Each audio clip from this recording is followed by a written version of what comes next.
Et bonjour à tous, c'est Vincent, on se retrouve à nouveau pour une petite vidéo, et aujourd'hui, petite vidéo sur World of Warships. Alors, je vous ai squeezé l'écran de base, tout simplement parce qu'il s'est passé un truc horrible.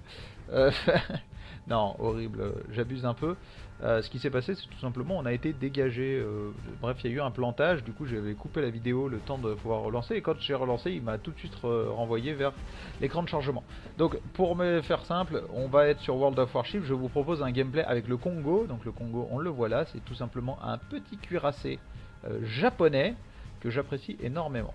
Bon, donc nous voilà lancés dans le cœur du sujet, dans le ventre du sujet, et on va tout simplement avancer. Donc là, c'est une map assez simple, il y a 3 points, c'est de la domination, et on doit prendre possession des points pour marquer plus de points que l'adversaire en 20 minutes. Donc vous voyez, 20 minutes c'est parfait, c'est exactement ce que je propose en règle générale. Voilà, donc on souhaite bonne chance et bon vent à tout le monde.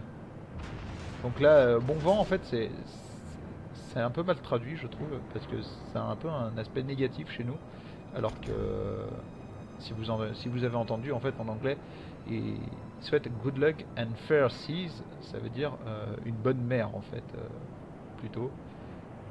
C'est-à-dire il vous souhaite d'avoir une mer favorable.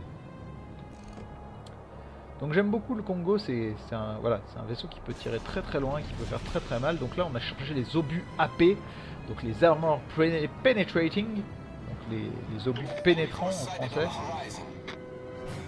Voilà. Donc là on voit les premiers bateaux en train de surgir. Alors c'est pas nous en fait qui les voyons, c'est lui, Isaslav. Donc c'est par équipe, hein. On n'est pas seul. Si on regarde comme ça, on a quand même pas mal de monde. Dans notre équipe, on a un Zuyo contre un Bog. Donc ça, ce sont des porte-avions. Donc on a un porte-avions japonais contre un porte-avions américain. Ça devrait plutôt bien se passer. Normalement, le Zuyo a quand même un net avantage sur le Bog. En tous les cas, si le Zuyo joue correctement. C'est toujours le même problème. Donc nous, on va peut-être pas trop aller par là-bas. Parce que là, ce qui va se passer, c'est que sinon, on risque de se faire gangbanger. Très sincèrement, pour l'instant en fait, visiblement nos amis ont décidé qu'ils iraient sur A et B. Voilà, on va capturer A et B, enfin on va tenter de capturer A et B. Alors là j'hésite à repasser sur de la che, on voit qu'il y a un Miyogi qui pointe le bout de son nez de l'autre côté, mais là pour l'instant je pense pas qu'on puisse le shooter, je vais essayer mais je ne pense pas. Si, on va pouvoir essayer de shooter dessus. On va tenter. Alors là c'est très...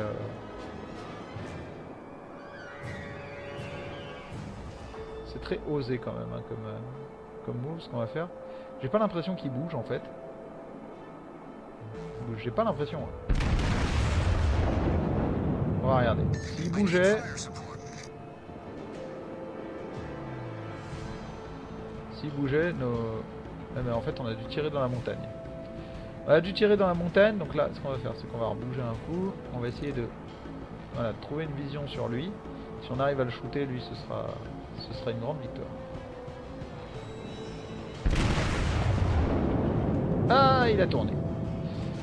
Je le voyais moins loin en plus. Ok. Là, ce qu'il aurait fallu faire, c'est essayer lui. Là, il voit qui Alpha. Non, il est trop loin. Là, c'est pareil, c'est trop loin. Là, il nous a raté. C'est parfait.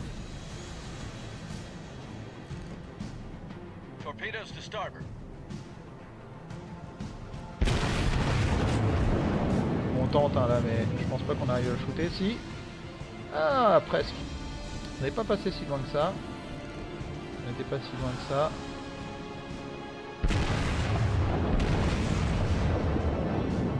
Voilà. Est-ce qu'on va réussir? Oui, on en a une qui a touché. Bon, on n'a pas fait masse dégâts, mais on en a une qui a touché, c'est l'essentiel.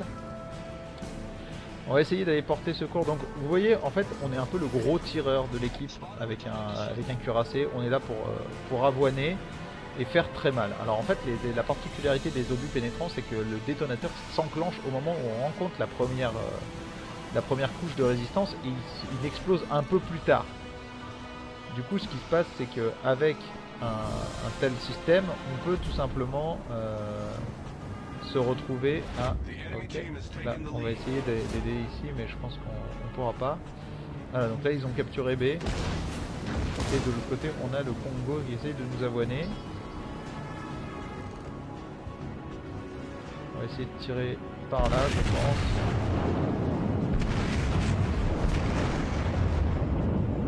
Je pense que là, ça peut être pas mal. En tous les cas, nos obus ont l'air de faire bonne route. Un peu trop loin, j'ai l'impression. Non, on en a un qui a touché. Deux qui ont touché. Non, un seul. On va essayer de réorienter, histoire qu'on ne se prenne pas tout dans la gueule. Ok, on s'en est pris un peu sur la queue. Alors oui, donc je disais, ça permet en fait de pénétrer les coques. Et via la pénétration de la coque, de se retrouver à taper l'intérieur en fait du vaisseau. Donc là, on se fait avoiner encore. Ça va être assez drôle, parce qu'on est très très mal placé. Un Nomax qui décide de venir nous emmerder.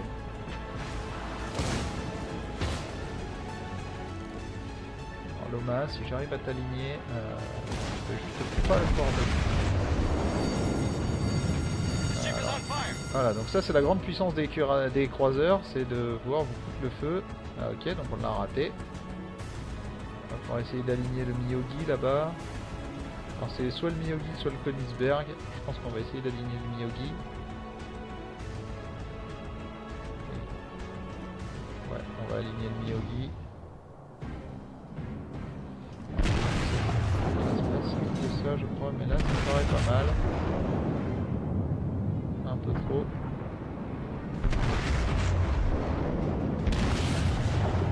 Voilà, là ça me paraît bien. Bon, du coup on va calmer un peu le feu.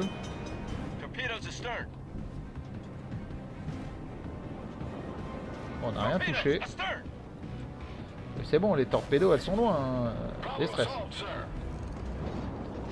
Déstress mon jeune ami. Alors, on va essayer de taper plus comme ça peut-être.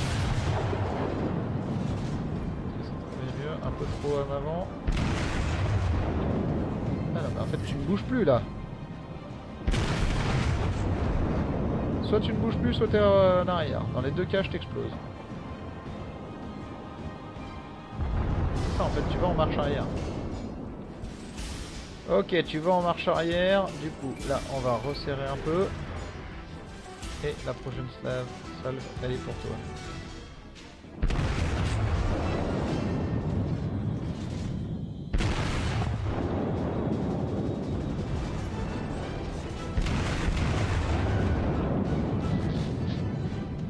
Oui, celle-ci elle est bien. Oui, 2. Ça c'est pas mal. Là on est en train de bien avoiner. Voilà, on en a encore une qui a touché. Donc là on s'était mis aussi en marche arrière. Jouer sur la propulsion, ça permet d'aider, enfin d'empêcher les gens de trop savoir où vous allez être, de trop bien vous anticiper. Donc t'es toujours en marche arrière, hein, donc t'es toujours en mode j'ai envie de me faire allumer.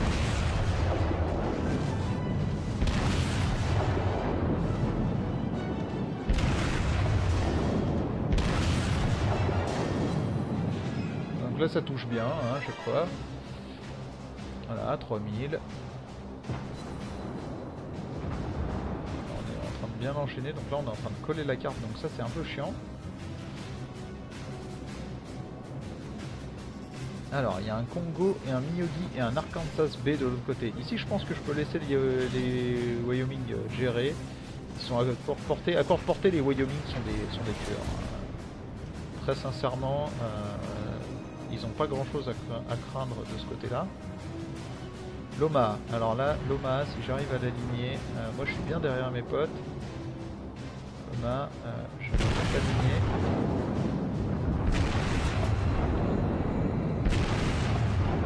On est en train de tirer de bord, juste par là je pense. Ouh, mise hors service. Et là normalement je t'ai aussi. Oui, oui, oui, oui. Deuxième coup. Bon, j'ai pas réussi à t'aligner vraiment violemment, mais ça devrait pas tarder de toute façon.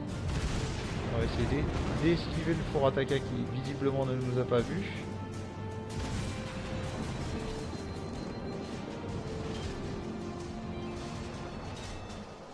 Et là, on va essayer d'aligner l'Arkansas B.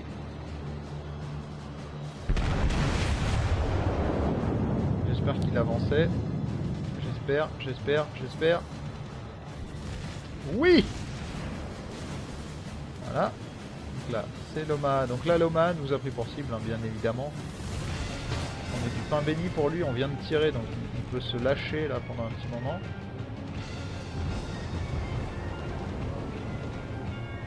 Mais il va pas falloir qu'il se lâche trop longtemps, hein, parce que là, il va bientôt être question de lui tirer dessus. Oui, oui, oui, oui, oui, oui, oui, oui, oui, oui, oui, oui, oui. Oui.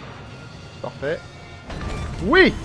Donc, toucher à la citadelle sur le côté, ça fait extrêmement mal. Donc là, on l'a fini, hein, en fait. On l'a juste shooté. On l'a juste achevé. Donc ça, en fait, toucher à la citadelle, ça veut juste dire que votre ébule pénétrant a pénétré la coque de l'adversaire et a explosé à l'intérieur sur un système critique, qui a fait donc extrêmement mal. Ça arrive souvent quand on tire comme ça à moyenne distance sur des cibles peu protégées. Là le cruiser. Alors là par contre ça me fait plus chier parce que l'Arkansas est capable de me faire la même, c'est-à-dire de taper un coup d'obus pénétrant sur moi. Et le Miyogi aussi. Et là en fait ce qui se passe c'est que bon, visiblement on s'est un peu fait dominer complètement des deux côtés. Ce qu'on va faire c'est qu'on va essayer d'aligner l'Arkansas là. Ouais, non un peu trop.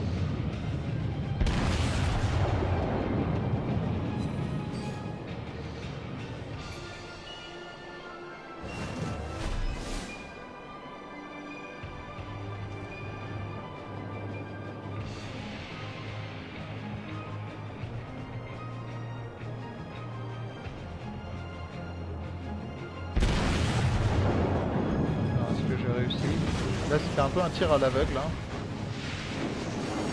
Là je m'en suis pas trop mal sorti. Je m'en suis pas trop mal sorti, alors là va falloir jouer un peu avec... Hop, on va se réparer un coup. Là ce serait bien qu'on arrive à shooter le premier Königsberg. Si on y arrive ce sera vraiment la classe. Voilà, donc faut essayer de danser un peu. On n'est pas les meilleurs hein, pour danser avec un battleship, mais faut essayer quand même.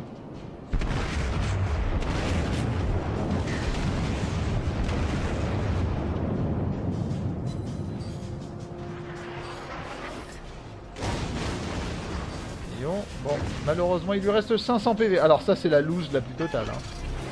500 PV, vous pouvez juste hurler. Parce qu'avec votre temps de rechargement ils auront le temps de vous aligner mais très violemment.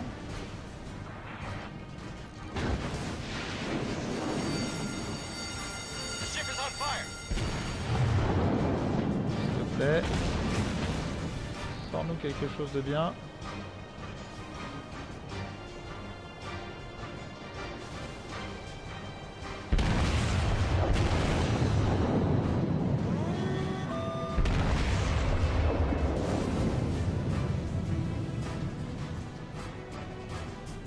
Et là ça va être la loose.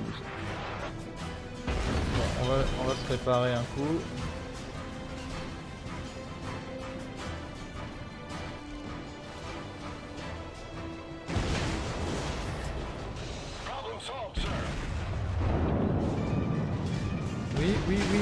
Oui, s'il te plaît, touche-le.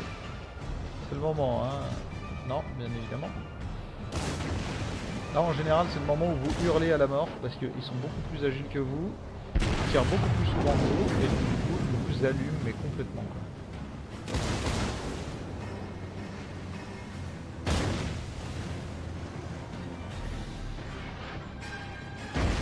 On va back un coup, parce que là, je suis en train de se prendre la douillette du siècle.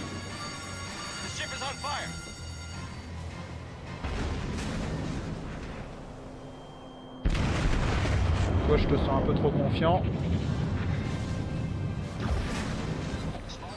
Bon dommage. J'aurais bien mis une citadelle là-dessus, mais visiblement c'était pas pour tout de suite. Bon, du coup on a réussi à tenir, on a réussi à survivre quand même. C'est pas facile, hein, c'est pas facile. Ignifuge, recevoir des dégâts infligés par un incendie qui dépasse 40% des PV normaux et survivre à la bataille. Ça c'est la classe. C'est la classe. Ça veut dire qu'on a quand même passé pas mal de temps à cramer.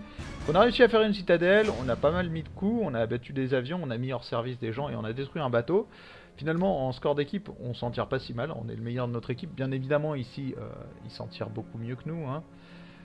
Bon, là, ce qui se passe, c'est qu'il y a aussi des gens, bon là on le sait pas trop, mais il y a des gens qui ont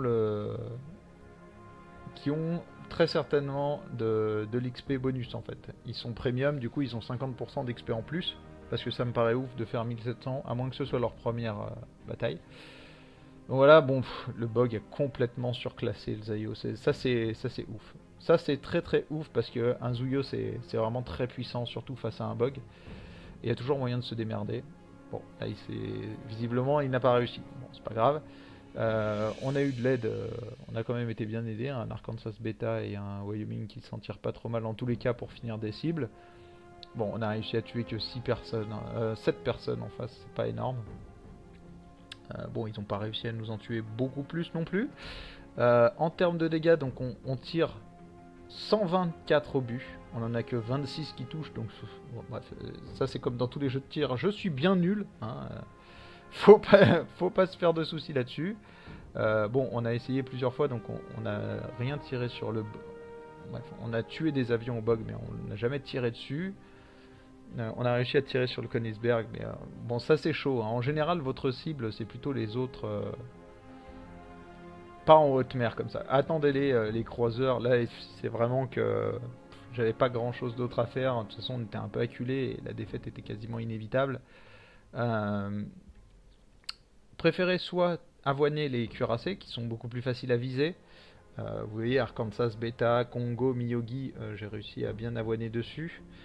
Loma, bon, Loma malheureusement il s'est pris une citadelle, il s'est pris une autre citadelle justement, ça fait mal. Mais par contre vous voyez qu'en termes de pénétration on n'était pas terrible. Ça en fait à chaque fois c'est quand vous, je crois que c'est quand vous cassez quelque chose, je crois que c'est remis ici. Voilà c'est ça, donc mise hors service. On n'a pas mis hors service grand chose. Bon, sur Loma, on avait réussi à mettre 2 tourelles hors service parce qu'on avait bien tiré, mais sinon ça n'a pas été terrible. On est plutôt dans le style, on essaie de faire de la pénétration, mais sur le nombre d'obus qui ont touché, bah, on n'a pas pénétré tant que ça, on n'a fait qu'une seule citadelle. Donc voilà, donc Loma qui s'est pris des gros dégâts. Bon, finalement en 26 tirs, on fait 41 000 de dégâts, ce qui est pas dégueulasse, je pense. On parcourt beaucoup de distance, mais ça avec un Congo c'est classique. Du coup la bataille dure 13 minutes, parce qu'en fait on la perd au point. On la perd au point. Mais finalement on fait 1000 de points d'expérience. Donc grâce aux 691 ici. Grâce je pense aussi au fait qu'on ait fait un haut fait, donc le haut fait ignifuge. Bon. Ça s'est pas si mal passé. En tout cas, j'espère que cette petite partie en mode un peu rapide, hein, puisque j'aurais pas eu le temps de vous expliquer grand chose, vous aura rendu curieux, au moins vis-à-vis du jeu. Le jeu étant totalement gratuit, je vous invite à venir le tester. N'hésitez pas, hein, c'est toujours assez sympa. On va faire un petit tour du coup du côté de l'arbre techno pour pouvoir vous présenter un peu les différents ships. Donc vous avez des navires premium, donc ça c'est des navires qui s'achètent avec de l'argent, hein, et qui sont hors de l'arbre techno, mais qui par contre vont vous offrir des bonus en fait en termes de gains d'XP et de gains de thunes, et vous allez ensuite pouvoir les reconvertir. Bref, c'est une machine à fric pour l'éditeur, mais c'est assez pratique aussi, donc c'est pour ça que ça marche. Ça peut être assez pratique aussi si vous voulez pas démarrer tout de suite, enfin avec les niveaux 1, vous voulez sauter un peu, vous prenez par exemple un Ishijushi ou... alors c'est pas ici, je vous déconseille au-dessus du rang 5, prenez pas si vous n'êtes pas habitué au jeu. Mais voilà, un Aurora ou un Murmansk peuvent bien passer. Bon ici ils l'ont enlevé mais il y en avait un aussi. Mais un Ishijushi si vous voulez commencer avec un cuirassé ou il est où, un Aurora si vous voulez commencer avec un croiseur, ça peut être très sympa. Ça peut être très sympa. Après vous n'aurez pas de navire premium dans les porte-avions, mais c'est un peu le même principe. Je vous referai peut-être une vidéo sur World of Warship pour vous présenter le gameplay des porte-avions qui est carrément différent. En fait, les 3 cuirassés, croiseurs, destroyers se jouent comme on vient de jouer, c'est-à-dire on bouge, on essaye de se cacher, on essaye de viser. Bon, les destroyers sont spécialisés dans de la torpille, mais mis à part ça, le gameplay est très similaire. En porte-avions, vous avez un gameplay qui est beaucoup plus orienté, comment dire, vers du déploiement stratégique. En fait, vous avez des escouades d'avions et vous les déployez sur le champ de bataille pour contrôler et infliger des dégâts via des bombardiers ou des torpilleurs qui vont pouvoir s'occuper des vaisseaux adverses pendant que vos escouades de chasseurs essayent de contrer le porte-avions adverse. Donc voilà, donc ça peut être un gameplay assez intéressant. Donc vous avez les japonais, donc les destroyers japonais, donc qui sont réputés pour l'efficacité de leurs torpilles, une grande vitesse et une grande maniabilité. Donc le dernier c'est le Shimikaze, donc qui a des stats de fou en maniabilité, en dissimulation, 85-92 c'est énorme. Son homologue ici il a que 83 et 85, et je crois que c'est les Russes, voilà, qui ont une truc qui a 90 en maniabilité mais que 73 en dissimulation, et pareil en torpille 23. Bon, j'ai entendu dire, j'ai ouï dire, je les ai pas essayé les destroyers russes, mais j'ai ouï dire qu'ils étaient plus orientés gun, tout comme eux en fait, tout comme les destroyers américains, qui ont quand même des bonnes stats en torpille, mais voilà, on est loin des 63 d'un Shimikaze. Les croiseurs, donc c'est un peu les bons à tout faire du jeu. C'est assez rapide, c'est maniable, ça a une cadence de tir assez élevée. Vous voyez que là, nous on a joué avec le Congo, donc c'est 30 secondes quasiment entre chaque tir. Un Kuma par exemple, ça va être 10 secondes ou 6 secondes, bref, vous tirez 3 ou 4 fois plus vite. Le dernier croiseur japonais, c'est le Zao. Donc les croiseurs japonais, ils sont réputés pour être un peu plus rapides si ma mémoire est bonne, en tous les cas au début. Ils ont une moins bonne défense anti-aérienne, mais par contre ils ont des torpilles, parce que n'ont pas les croiseurs américains. Donc voilà, par contre les croiseurs américains ont un anti-aérien qui est juste fou, mais complètement fou. Le Des-Moines a un anti-aérien qui pas 63, c'est n'importe quoi. C'est n'importe quoi. Bon, le Zao rattrape un peu, mais ça vaudra jamais un croiseur américain. Les Allemands ont une lignée de croiseurs aussi, donc avec le Édimbourg, qui finit à 59, mais qui a surtout une artillerie de fou furieux. Si on top dessus, voilà, l'Édimbourg c'est ça. Bon, on l'a pas recherché, mais il y a quand même du gros canon hein, dessus. C'est des canons de 203, donc ça c'est plutôt classique. Mais voilà, 6 coups par minute, c'est un coup toutes les 10 secondes. C'est plus que sympa. C'est plus que sympa. Bon, on va pas aller sur les apparences. Vous avez le Yamato, donc certainement l'un des vaisseaux les plus connus de l'histoire navale. Donc un énorme cuirassé. Donc là aussi, hein, là il y a du lourd hein, quand vous regardez. Voilà. Là, un Yamato qui se tourne vers vous, vous avez pas envie de faire le malin. Hein. Voilà, quand il tourne ce genre de canon vers vous, c'est des canons de 460, hein, donc ça ouvre des brèches mastoc, ça a des points de vie oufissimes, mais complètement oufissimes. C'est une brutasse. Voilà, c'est une brutasse. En termes de défense anti-aérienne, c'est pareil, hein, 46 x 3 25 mm, 6 x 2 127 et encore 6 x 2 127. C'est n'importe quoi. C'est n'importe quoi. Donc là, les canons, c'est batterie principale. Donc 3 x 3, donc 9 canons de 460. Capacité de survie à 100, c'est simple. Hein, c'est le vaisseau le plus résistant du jeu. Ça n'empêche pas de se faire défoncer hein, si vous êtes imprudent. Mais voilà. Et donc au niveau porte-avions, après, vous avez ce genre de choses. Donc vous choisissez vos escouades. Vous choisissez un type de déploiement. Donc avec lui, par exemple, je pourrais choisir une escouade de chasseurs, 2 escouades de torpilleurs, 2 escouades de bombardiers. Ou ce que je choisis moi, c'est-à-dire 3 escouades de chasseurs, une escouade de torpilleurs et une escouade de bombardiers. Je vous déconseille les layouts de porte-avions avec juste des chasseurs et pas de torpilleurs. Les torpilleurs, vous gagnez des batailles en coulant des bateaux. Et c'est les torpilleurs qui vous permettent de couler des bateaux. Voilà, c'est tout. J'ai rien d'autre à dire. C'est vraiment indispensable. Donc voilà. En tous les cas, j'espère du coup sincèrement que ça vous aura donné envie de jouer un peu. Quant à nous, on se retrouve dès la semaine prochaine sur un autre jeu. J'ai pas encore décidé si ce serait du Rimworld ou quelque chose d'autre. En tout cas, on se relancera dans une nouvelle aventure tous ensemble dès lundi. En attendant, je vous souhaite une très bonne soirée